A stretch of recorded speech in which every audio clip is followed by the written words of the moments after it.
probably one of the most important relationships in any startup is the one between the tech executive, CTO, VP of engineering, what have you, and the CEO, especially so if we're speaking about co-founders.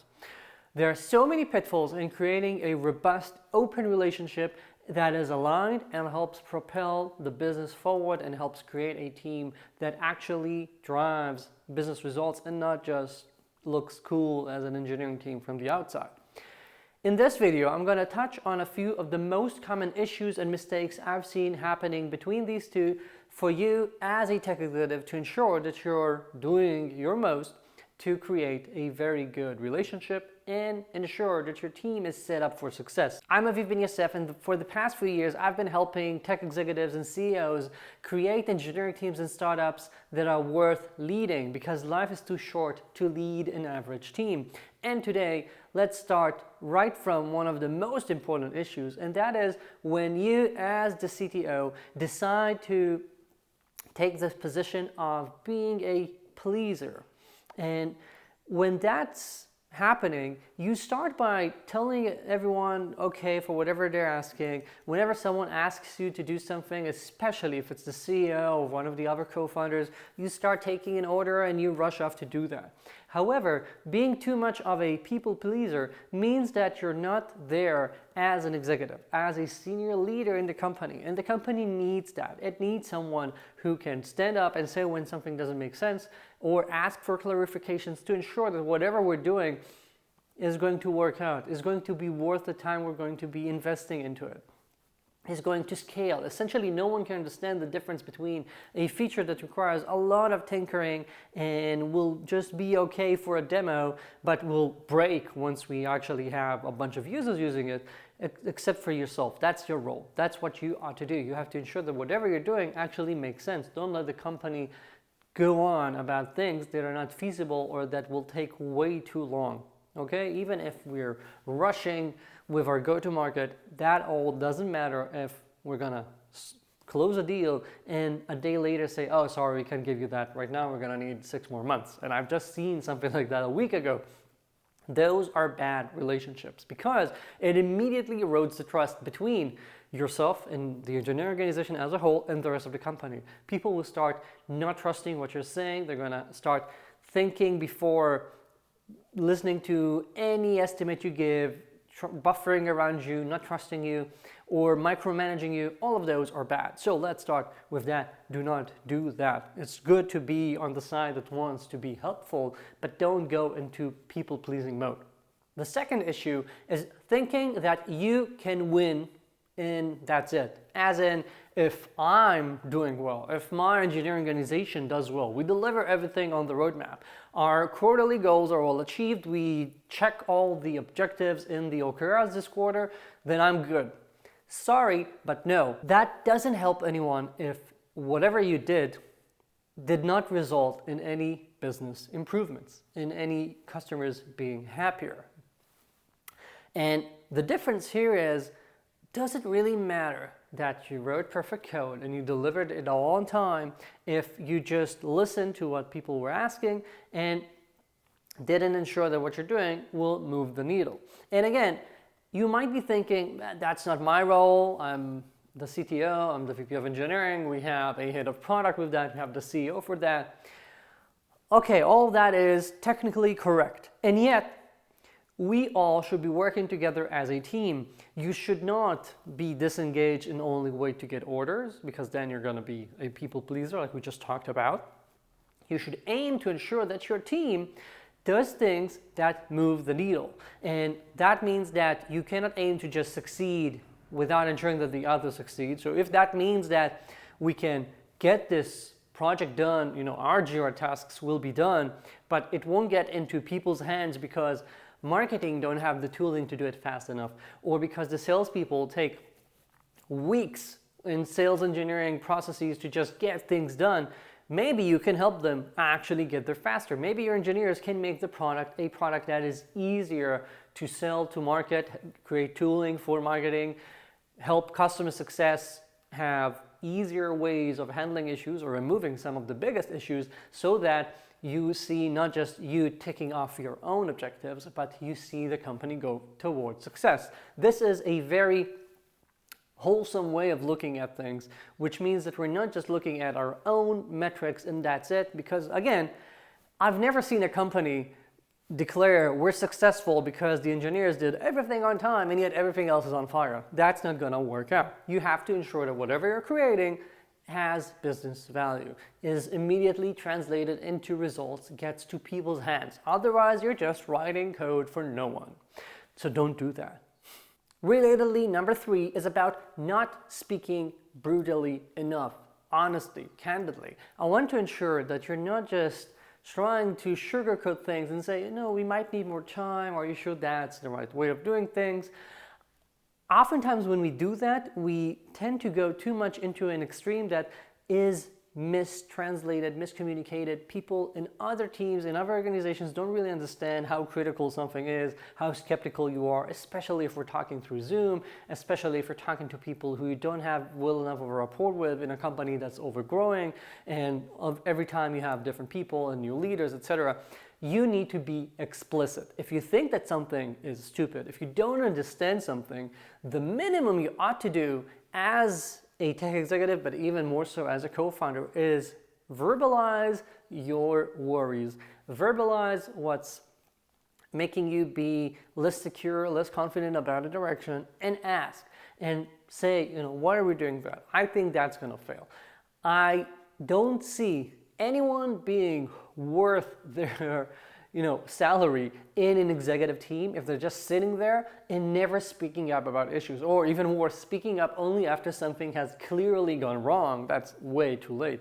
I want to see people who constantly challenge one another and ask. You don't need to be someone who's incredibly annoying and arrogant and that no one wants to talk with. That's not the point. But the point is to ensure that you are speaking up and verbalizing whatever comes to mind so that you have a real, candid, open conversation with your peers.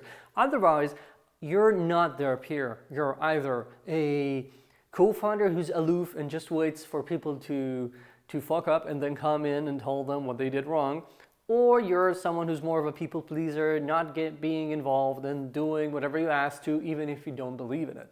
No, those never work. And sometimes this comes from this position, not speaking up, comes from this position of not wanting to be argumentative, not wanting to be that CTO who always says that things are hard or impossible, etc. And I get that. And you don't want to be that person. I agree 100%. And yet, when that becomes your own yardstick for whether you're communicating well, you end up overdoing it. And I've seen CTOs who delayed telling the CEO that something was wrong or that they weren't pleased for so long that they essentially became completely disengaged. They were just mailing it in. They, in order for themselves to not suffer too much, just zoomed out in meetings and sessions and just waited for things to end and waited for people to tell them just what do I need to do, what are my action items, and that's it. No, these all lead to the same mistakes we talked about earlier. So you cannot do that. Instead, speak up. It might feel a bit foreign at first, and you have to ensure that you're doing it just right. Yes, everything is about balance, and the right answer is always it depends, and that's annoying, but that's the job. You have to find how to do that effectively to ensure that people understand what's important, what's bothering you, where they might be missing something, or explain to you, and you're going to learn. And next time you don't have to make the same question. Okay, so think about that. The next issue is about not communicating what's going on. Even if you're good at asking questions and ensuring that what you're doing makes sense to you, think about the other side here. Once you're doing things, as you're working on things, it is too easy for us to just go heads down and implement and pop out at the end and say, hey, we got it done, and you feel like you're doing great. However, imagine what the other departments and what the CEO specifically is going through if we're talking about anything that's critical. If I'm asking you to do something and then you disappear and it takes you a week or 2 or 3 or whatever, I get continuously more anxious. Is this moving as it ought to be? Is the quiet the quietness that we're seeing, is it a sign that things are going well, or actually that things are going wrong, or maybe they forgot about it completely? We have to speak about what's going on. We have to give others an update. We have to show that we're on top of things, especially in the beginning, especially if there's been a big change, or there's been a big outage, or there's a lot of stress regarding some specific milestone. People naturally get more on edge, and if you're communicating enough, you can help address that, and you can help ensure that they don't become too edgy or start micromanaging or start mistrusting, and that's very, very critical. So think about, how do you communicate to others the progress you're making? How do you do it in a way that's understood? Because just saying, we got 30% of the tasks in Jira done, what does that even mean? Does that mean that we're going to be on schedule or not? Do you even care about the tasks that are done by now or not? All of those things are critical. So think about, how do you explain what you're doing in a way that's understood for the other party?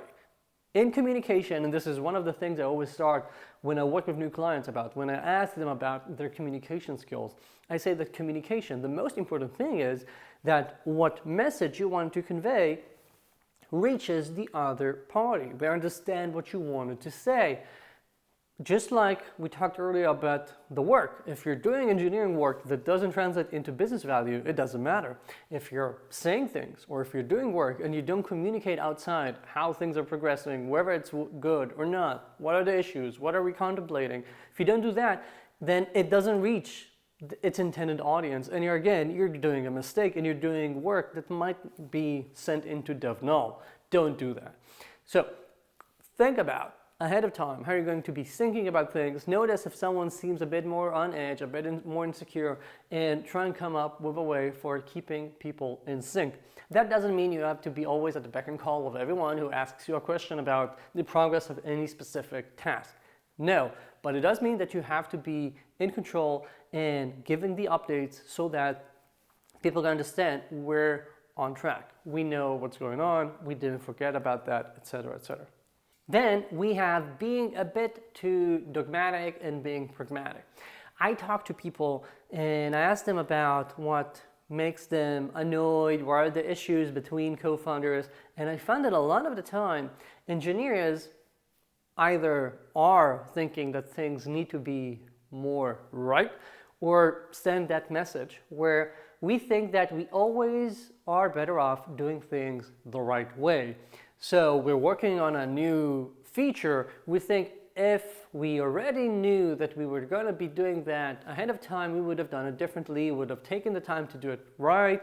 Doing this the right way takes 6 months, so we ought to be doing that. Whenever we have to cut corners, we complain or we're not satisfied, etc. Now, don't get me wrong, I care about my craft and I care about doing things that make sense and that looks nice, that not just, having a big bunch of spaghetti code, and I'm not into racking up a bunch of tech debt continuously just in order to get things done.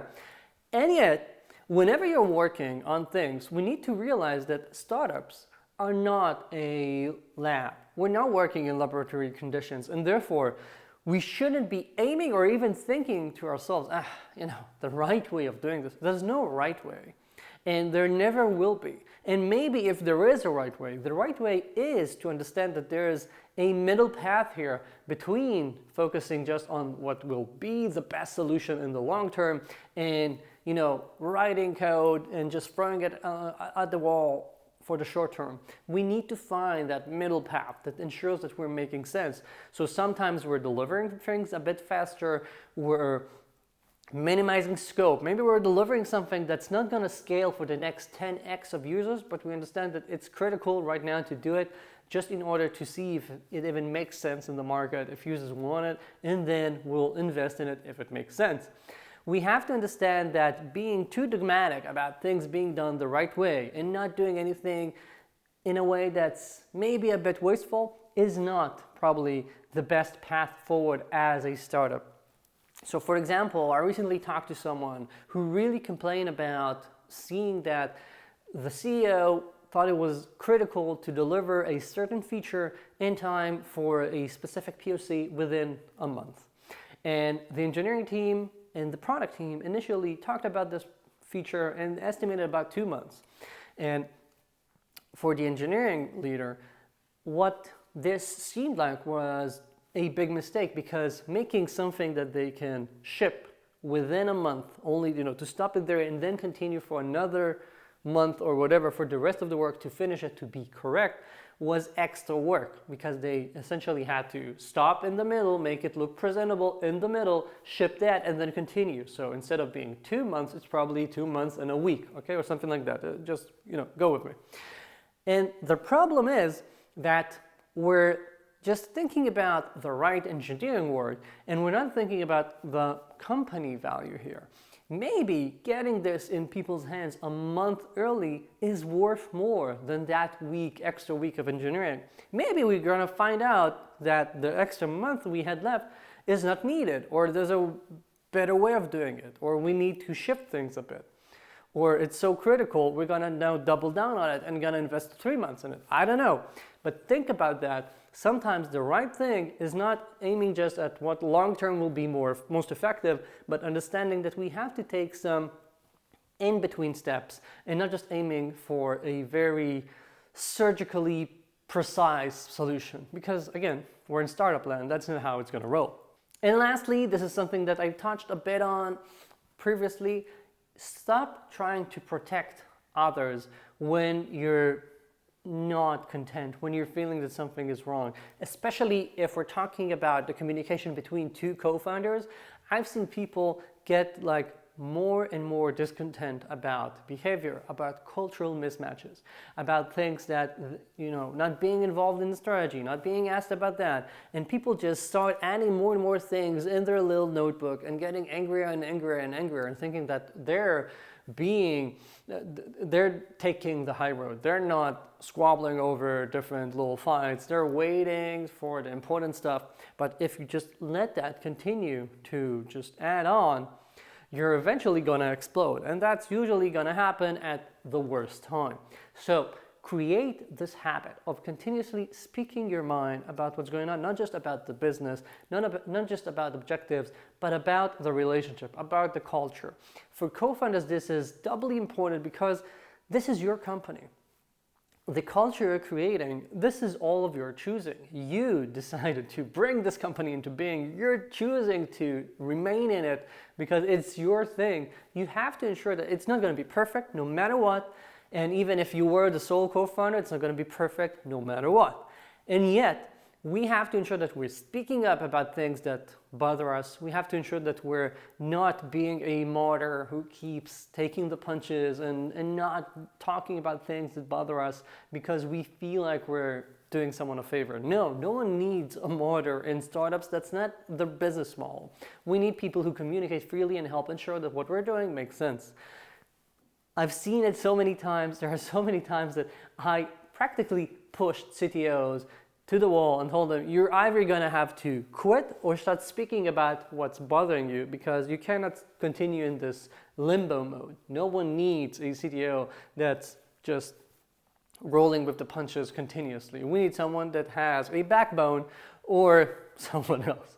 Okay, so that's really something that I believe in, because, and this goes all the way back to what I started talking about earlier, life is too short to lead an average team. And if you're not the right leader for it, if you're not doing your best as a leader, you're going to create an average team. And again, life is too short, so don't do that. If you want to learn more about how we might be overprotecting, buffering, cuddling people around us, I've got another video exactly about that, and it's going to be somewhere on screen or in the description or whatever YouTube decides to do today. So check that out. And I'm hoping I just help you avoid a pitfall or two in your path forward. Thank you.